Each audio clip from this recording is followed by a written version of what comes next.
महाराष्ट्र में 149 सीटों पर चुनाव लड़ने वाली भारतीय जनता पार्टी के उम्मीदवार 132 सीटें जीतने में कामयाब हुए, यानी बीजेपी के करीब 90% उम्मीदवारों ने जीत हासिल की।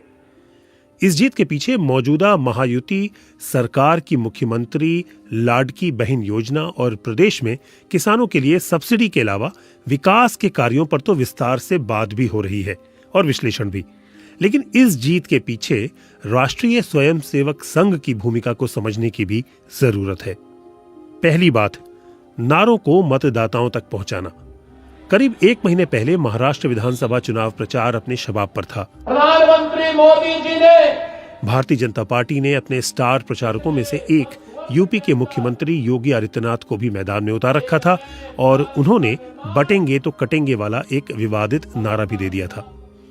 मुंबई और कुछ दूसरे शहरों में ये नारे वाले पोस्टर रातों रात लग गए थे और राज्य में कांग्रेस समेत कई विपक्षी पार्टियों ने इसे सांप्रदायिक और भड़काऊ करार दे दिया था। नारे पर छिड़े विवाद के महज 3 दिन बाद नागपुर में आरएसएस के हेडक्वार्टर्स में इस पर चर्चा चल रही थी। निष्कर्ष साफ था, बीजेपी को किसी भी कीमत पर महाराष्ट्र में सत्ता से बाहर नहीं होने देना है। आरएसएस महासचिव दत्तात्रेय होसबले ने अगले दिन कहा, कुछ राजनीतिक ताकतें हिंदुओं को जाति और विचारधारा के नाम पर तोड़ेंगी और हमें न सिर्फ इससे सावधान रहना है बल्कि इसका मुकाबला करना है। किसी भी कीमत पर बंटना नहीं है। संदेश शायद बीजेपी तक भी पहुंच चुका था। प्रधानमंत्री नरेंद्र मोदी ने नया नारा दिया, एक हैं तो सेफ है। कुछ राजनीतिक विश्लेषकों ने इसे योगी आदित्यनाथ के नारे से जोड़ते हुए मगर ज्यादा असरदार बताया। बिजनेस वर्ल्ड पत्रिका और द हिंदू अखबार के लिए लिखने वाले राजनीतिक विश्लेषक निनाद शेठ का मानना है, एक नारा अगर धार्मिक तर्ज पर था तो दूसरा अन्य पिछड़े वर्गों को एकजुट करने की मंशा वाला। नारों के मतलब सभी ने अलग अलग निकाले, लेकिन वो आम वोटर जो टीवी और सोशल मीडिया से दूर हैं, उस तक संदेश पहुंच गया, ऐसा लगता है। Point number 2, core team. इसी साल लोकसभा चुनाव में बीजेपी के नेतृत्व वाली महायुति महाराष्ट्र की 48 लोकसभा सीटों में से महज 17 जीत सकी थी। राजनीतिक विश्लेषक और वरिष्ठ पत्रकार वीर सांघवी के मुताबिक लोकसभा चुनाव में न सिर्फ महाराष्ट्र बल्कि दूसरे बड़े राज्यों में भी आरएसएस काडर कम नजर आ रहा था। बीजेपी को इसका एहसास बखूबी रहा, क्योंकि इस चुनाव में पार्टी न सिर्फ आरएसएस पर अपनी निर्भरता की बात दोहराती गई बल्कि चुनाव से जुड़े शीर्ष नेतृत्व को भी ध्यान से चुना गया। महाराष्ट्र के उप मुख्यमंत्री और प्रदेश बीजेपी नेता देवेंद्र फडणवीस ने चुनावों से पहले ही कह दिया था, हमने वोट जिहादियों और अराजकतावादियों से लड़ने के लिए आरएसएस की मदद ली है। देवेंद्र फडणवीस नागपुर के रहने वाले हैं, जो आरएसएस का गढ़ है, और उनके पिता गंगाधर फडणवीस स्वयं सेवक होने के साथ साथ बीजेपी के एमएलसी भी थे, जिन्हें भाजपा के पूर्व अध्यक्ष और मौजूदा केंद्रीय मंत्री नितिन गडकरी अपना राजनीतिक गुरु मानते हैं।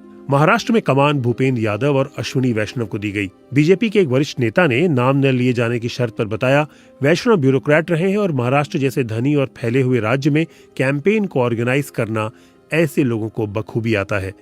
लेकिन भूपेंद्र यादव का वहां चुनाव इंचार्ज बनना एक बड़ा फैसला था, जिसमें आरएसएस से पक्का बात की गई होगी।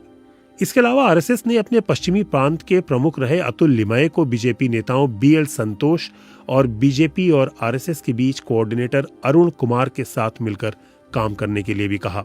पॉइंट नंबर 3, शहरी मतदाताओं पर फोकस। आरएसएस के 2 प्रांत प्रचारकों से बात करने पर एक टीस साफ दिखाई पड़ी थी।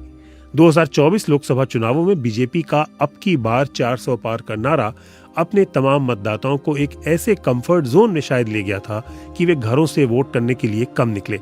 इस बात को ध्यान में रखते हुए प्रदेश के छोटे बड़े शहरों में आरएसएस ने अपनी शाखाओं के जरिए पिछले 4 महीने से डोर टू डोर कैंपेन चलाकर लोगों को बीजेपी सरकार के स्थायी विकास वाली बात को पहुंचाने में मदद की।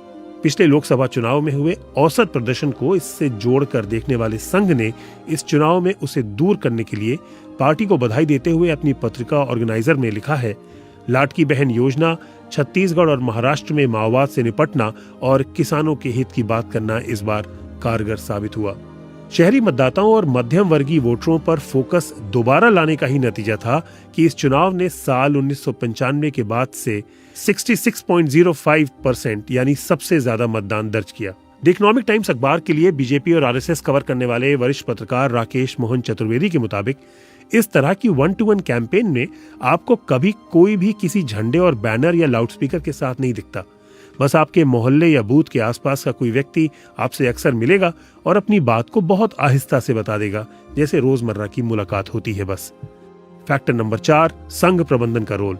इस लोकसभा चुनाव में प्रदेश में बीजेपी के प्रदर्शन से निराश आरएसएस के शीर्ष नेतृत्व ने इस बार पहले से ही अपना होमवर्क कर रखा था। नागपुर में द हितवाद अखबार के राजनीतिक संवाददाता विकास वैद्य के अनुसार बहुत जमाने बाद मैंने संघ के स्तर पर इस तरह की माइक्रो प्लानिंग देखी, जिसके तहत प्रदेश के बाहर से करीब 30,000 लोगों को चुनाव में मदद के लिए अलग अलग समय पर बुलाया गया। दरअसल पिछले लोकसभा चुनाव के औसत प्रदर्शन के बाद आरएसएस ने राज्य के हर जिले में एक कमेटी बनाई थी, जिसने लोगों से मिलकर यह टोह लिया कि प्रदेश की महायुति सरकार में और क्या बेहतरी की जा सकती है।